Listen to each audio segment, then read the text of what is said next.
guys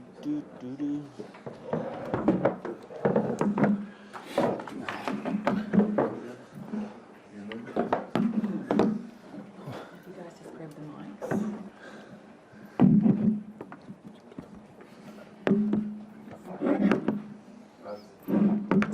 It's all good. Right. Thanks everyone, when you're ready. You've had a bit of time without them, but how nice, I suppose, how important to get that elite quartet back in the group and get some game time. Am I using this? We're using these? Yes. Oh, it's great. You know, it's they've been on that list for a few too many weeks, but that's what happens. But you know, we used last week, I thought, really well in terms of getting their progression to play, and you know, really confident. Obviously, with Shannon and Jordie, we've been able to get them in the starting lineup. I think with Tyrell, there's a good chance for him to get some time under his belt off the bench. But we all know how much we rate him. And with Sam, he needed to really needed to tick a few boxes at the first two trainings of this week, which is why we gave him time to do that by starting him off the bench. In terms of Damien's role onto the bench, you haven't, I think this will be the first time this year we've seen Richie, Damien and Bowden all in the 23. You sure it's the first? Is it? Oh, you have a little thing. Yeah, I'm pretty sure. you guys obviously do your research, but go and check it. No, I reckon he's earned the right to do that. He's playing well, training well, and again, it's a chance for us to look at how we can inject him into that space. It obviously changes the configuration and the coverage of what we've got in the backs, but we're working on that.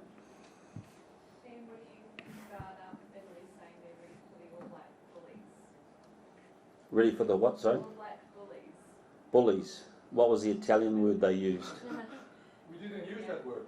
Yeah. Sorry. Oh, yeah, no, technically. We didn't. No, well, I haven't heard the word bullies from the It's Italians. been reported as All Black bullies, so. So what did he say? Just, I'm happy to answer the question. I just didn't want to know that it was right. He said they're going to try. He said Intimidate and bully us. Intimidate and bully us. Okay, well, that's rugby. Everyone's trying to do that. You know, they'll be trying to do that to us. It's a physical game. Look, I don't think it's not a lack of respect from anyone. It's just both teams. There's a lot at stake. This was always going to be a game that we knew we had to get really excited about and play well in. And you know, regardless of what happened, and I said it before, regardless of what happened in round one, this was always a game that we had to go out there and perform well, building into what we want to be, where we want to be later on. But we also knew this is a game we've got to go out, play well and win. And so nothing's changed. The good thing is that we're playing a team that's confident, so there's no surprises, and they've earned that. You know, the last 2 years we've seen a lot of growth in their game, and I think I made the point after the Six Nations. I thought they were one of the highlights of the Six Nations, the way they played and the competitiveness of all their games. And so we're expecting a tough battle. Ardie, you seem a little bit amused by that. I guess that, you know, physicality is part of the game, right? And you've faced plenty of it in recent tests. If you're not physical, surely you're not doing your job. Yeah, and if you're not physical, it's going to be a long day. So both teams are, going to try and bring the best on Friday night. So it's going to be good, and we respect Italy. And like Foz said, they've played some awesome footy in their last couple of games. So it's a great challenge for us. Ardie, the Italian back row is very fast on the rucks. Explaining for a large audience, what's the key about this battle of speed on the rucks? Yeah, I think we just have to look after the ball, and we've seen over the last couple of games that the ball can get quite slippery in contact. So we've got to look after our breakdown, and I don't think it's just their loose trio that's good over the ball. It's their whole team.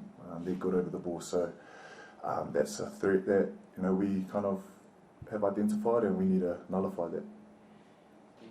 In terms of your locks, the selection is a pretty clear indication of how you do the picking order at the moment? It's the order that we have for this game. I won't commit to saying it's the absolute pecking order, but we just feel that right now it's the right one for this game. I think we've got 4 locks who we're pretty happy with their form. We've got Brody, who's been obviously coming back from injuries, missed a bit of rugby, played a little bit in that France game, and Namibia got 55 minutes, so we really feel he needs more time. So it's a look at that, and let's see what happens the next week or so. Speaking of pecking orders or not, then what have Dane and Cameron showed you to win their spots on the bench? Played well, trained well. I've been really impressed with Colsey. He's he's leading really well on the training park. I think when he's been playing well, and we just believe that composure later in the game is going to be good for us. And lots made of Colsey and his fiery attitudes and all that, but he brings a lot of composure to this group because he's passionate, he talks well, and he's been doing that. So look, I've said it all along, we've got 3 hookers that we're happy to start all 3 of them and happy for all 3 to go on the bench. We just feel for this game, and we're expecting a lot of emotion out there, and to have the likes of Dane and the 2 Sams on the bench to come off and to bring a slightly level-headed approach in that last part is going to be important for us. As with Cam, I think he's played his way into that spot. Ian, do the high stakes of this game, you know what they are, does that sort of take romance out of it? I.e. Sam Whitelock, he breaks Richie McCall's record. It would have been obviously nice to start him, but he's on the bench, he plays that role, has played that role well for you this year. Yeah, I don't think it takes the romance out of it. I just think that, and this is a credit to Sam, he's making, every game he's achieving something new at the moment. Like he equalled a record last week, he's going to beat it this week. Then he's got 150 coming up, and then he's got the most capped All Black in World Cup. It's just every day is a bit of a statement of something that he's achieving, and so we want to honour that achievement because he's earned that. But I felt like as a team, we talked a lot about it last week before the Namibian game. We respect that, we respect but we'll do all our celebration of that achievement after this game. Right now, I think what the team needs to achieve is bigger than the individual, but wow, it's very much on our mind, and it's a very special occasion. You spoke about you guys' growth, and you really think there can be a danger given the stats and history between the 2 teams? Well, history means nothing, really. I mean, history is yesterday's newspaper, isn't it? It's not tomorrow's, and so what we've seen is that we can only go on. We try to prepare for our team opponent playing us at their best, and what we've seen them leading France into the last 10 minutes of a Six Nations game. We've seen them pushing Ireland right to the end. So if you look at through their recent form, they're playing well, and that's the Italy that we expect to turn up, and we've got to make sure that we're really clear on that. Looking back to history, the last 20 or 30 years doesn't really mean a lot come Friday, and I think it's a positive sign for Italy. They've taken a strategy of growing a young group coming through. They've clearly decided to change the way they play and to say, well, let's risk a little bit and see what happens, and it's worked well for them. And across the ditch, I know that you focused on this game, but across the ditch there's a debate going on in Australian rugby. Just wonder, like, you've observed Australian rugby for so long, you guys got a centralised model, something that could see the Rugby Australia forward overthrown as they go through these kind of choppy waters. Would you have a message around the strengths of that, but also how you see Aussie rugby at the moment, what they need to do? No, I'm void of messages when it comes to boards and stuff like that. So, look, that sort of question I'm happy to comment on afterwards. But right now we've got enough on our plate. World Cups are pressure points in a whole lot of areas, aren't they? And people get emotive and they try to solve everyone's problems. I've learned that a little bit of fresh air is actually not a bad thing. Everyone can breathe a little bit. There's most teams are only a couple of good performances away from everyone flipping over and loving the structure and the setup. So they've got some good people I know in that group, and I'm sure they're working hard to get that. Ian, can you explain what Shannon brings to the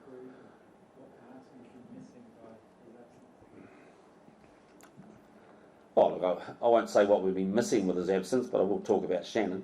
You know, like he's clearly he's been challenged on the role of a sixth this year.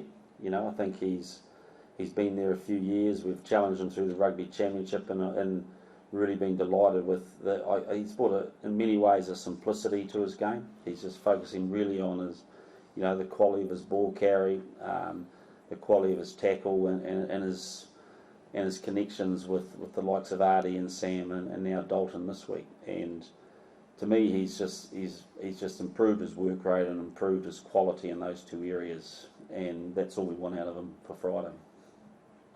What sort of a lift does the playing group get when you bring a guy like Sam Kane back into the 23? I suppose both from a playing perspective and a leadership perspective. Yeah, it's massive. You know, just as you know, the last couple of weeks he's kind of been on the sidelines of trainings, and you do realise how much of a presence he has when he is, and he's running alongside you. So, like Coach said, it's awesome having Sammy back, and for him to come on and bring that calmness and that coolness and that leadership will be hugely important for us. Jason said yesterday that he wants the All Black forwards to lay down a marker for this World Cup, to go to another level. Do you feel that collective kind of responsibility and challenge? Yeah, 100%. Every game we're always trying to lay a marker for us as a pack, and you know, we lay the foundations and we allow our backs to do what they do. So we're always, you know, on the edge of our seats and trying to challenge each other, challenge ourselves to be better. Do you feel inspired by what? I know you don't take inspiration from other teams necessarily, but Ireland and South Africa, great forward battle, you know, wonderful contest. As players, do you feel inspired watching that? Yeah, you know, it's kind of one of the first games I've watched, and like other teams play, and it was actually nice to enjoy it and see that. And yeah, we all know, you know, that's the level, and hopefully, you know, yeah, we can match that. One more. And then can I just ask, just in terms of a statement for Southern Hemisphere rugby as well, how important is this game for you in the context that Super Rugby is perhaps not what it once was? I'm going to answer that the same way I answered the last question. You know, I think this game's important for us. This is international rugby, not Super Rugby, and that's what World Cups are about. So, you know, I don't want to get into philosophising how important the structure is and all that sort of stuff. For us as a New Zealand team, as an All Black team, this World Cup's just about us performing and to a no excuse mode, and just making sure that we play the way we want to play, and you know, we're preparing well for that, and so we're a simple bunch. So, thank you everyone. Thank you. Sure. I did drink it. One and Jordie, Barrett for you when you're ready. Jordie, how nice to be back. Yeah, it is nice. Yeah, been out for a little while now, but yeah, just grateful to get an opportunity again with the body coming right. So yeah, big challenge. So it's been a good week. Frustrating few weeks trying to get that knee back to full strength. Yeah, of course. I've been lucky enough over the course of my career to not miss too much footy, and had an injury-free year, and so for something little to pop up at this time of the year, it's frustrating, but also grateful to be back in the middle of pool play, coming up against a good Italy side. So yeah, very grateful. Just on the back of that, Italy very much seem a bit of a team on the rise, but what have you seen from them, I suppose, over the past couple of years, and what sort of challenge do they present on Friday? Yeah, Italy are a great team. They beat Australia, I think, last year it was, and they've been real competitive in the Six Nations. They're a team that uses the ball a lot. They've got no fear, and Kieran Crowley's doing a great job with them. So yeah, they're a team who have some great attacking structures, and yeah, they've kept us busy this week for sure. So looking forward to it. You know Kieran much as a unlucky lad, Jordie? I do, yeah. Our neighbouring farmers with the Crowleys, Alan and Susan Crowley, which is Kieran's brother. So we've got great family ties with the Crowleys. What kind of rugby do you expect Italy to play with Kieran coaching? Yeah, they'll be very passionate as Italians, but one thing we've seen in the past few years, they don't give up. They stay in games for long periods of time. A lot of the Six Nation games they've been up at half time, and they've stayed in it for a very long time as well. So they use the ball a lot, which I said before. They run and kick from their own goal line, so we're going to be on all game. Rico, is it good to have the big boy back in the inside channel? We'll see Friday, but yeah, look, obviously it's awesome to have him back, and I think you know, we've formed a pretty good combo in the past, and you know, sort of these last couple of weeks is just about him getting his body right, and you know, training's gone real smooth this week, and yeah, it's just going to be exciting to see him back in the World Cup again. From your mindset, could you just talk through how you see the extent of the challenge this week, and obviously what hangs over this fixture, potential advancement or not? Yeah, look, I think I'm not focused on the outcome as such, or sorry, it's probably not as prominent as the performance that we're after. I think you know, the way we've trained and sort of that bye week put us in good stead, sort of rolling off the learnings from that French game into Namibia. You know, we've built real nicely, and you know, we've put new things in place, different things in place, and I think the performance is what we're going to be focused on, and if we get that right, then the outcome we're confident will take care of it in itself.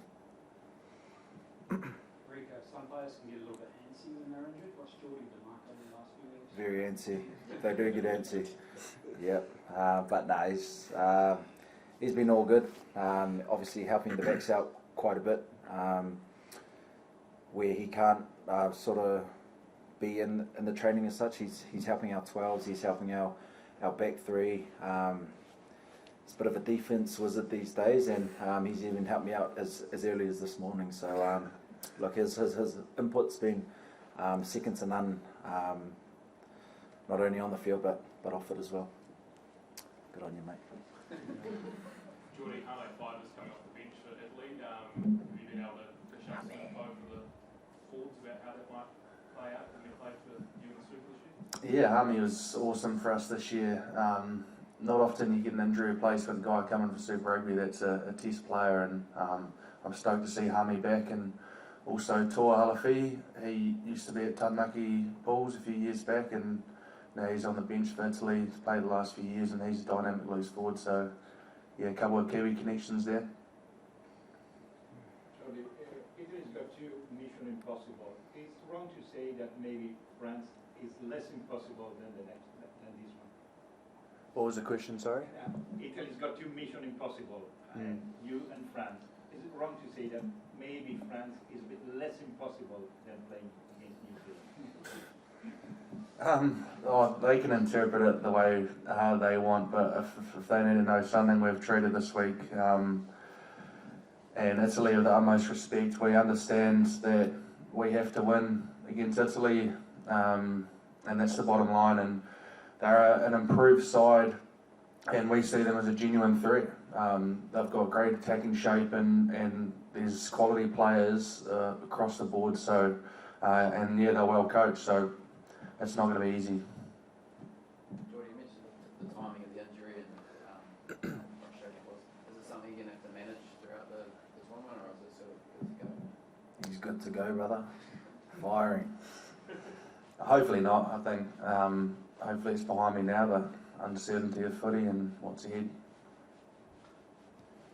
Rico, how would you describe the confidence levels in the All Blacks at the moment?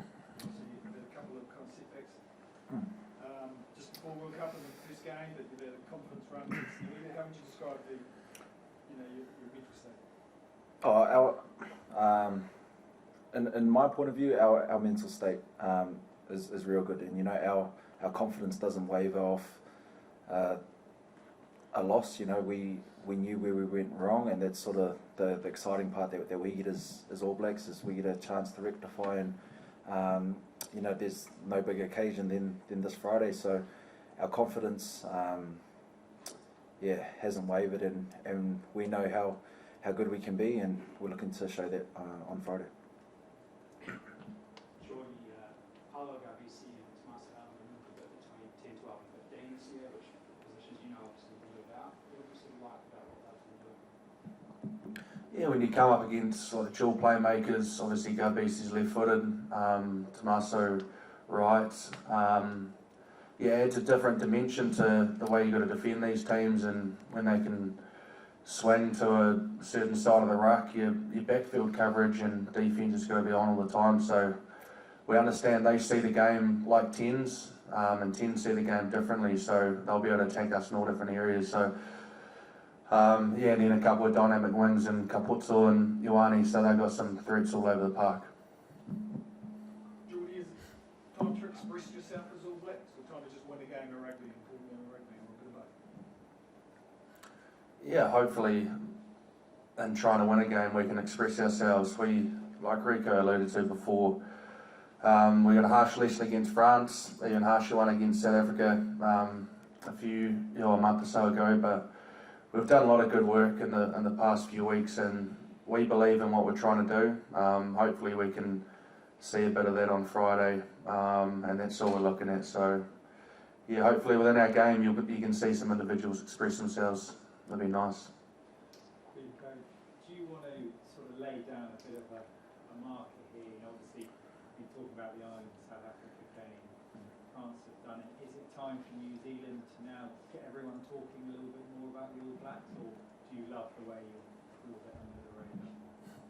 Oh, look, people can talk about all the teams they want, but at the end of the day, the performances, we always say performance is king, and you know, we know the performances, if we get our stuff right, what we can do and what we're capable of. So you know, it's not so much making a statement game, as I touched on before. You know, we're focused solely on performance, and we know how good we are when or if we can get there right. So yeah, you guys can talk about all the teams you want. Rico, on the performance aspect of things, last game versus Namibia, you took 12 penalties, same number with France. Apart from winning or losing, what's the mindset regarding penalties approaching to this game? Yeah, I think obviously probably against France was you know, things that we could have avoided. You know, I think back to the few high ball issues and timing issues, but I think just our discipline all around has been good, in our sort of the outlay of the penalties that we've had. There have been a lot of avoidable ones, which is positive. Not so much the ones where we can't avoid, but it's stuff that we can control. So yeah, look, as I said, we've had a bye week, just coming off a bye week. We've definitely touched on our discipline, and you've seen just in the game so far how crucial penalties are in winning matches.